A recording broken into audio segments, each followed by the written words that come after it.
Ako naman, first audition na lang sa reality show. PBB. Oh? Yeah, Talaga? PBB. Before I auditioned for Starstruck. Yes. Nag-store siya ka? Before, yes. Okay. So, tapos way back 2009.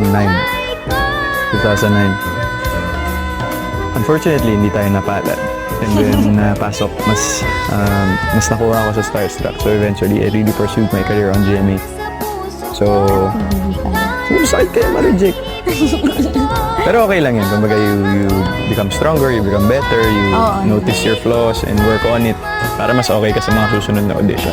Okay, sa 7, biglang Rochelle ako. Alam mo ba, nag-busy shot ako.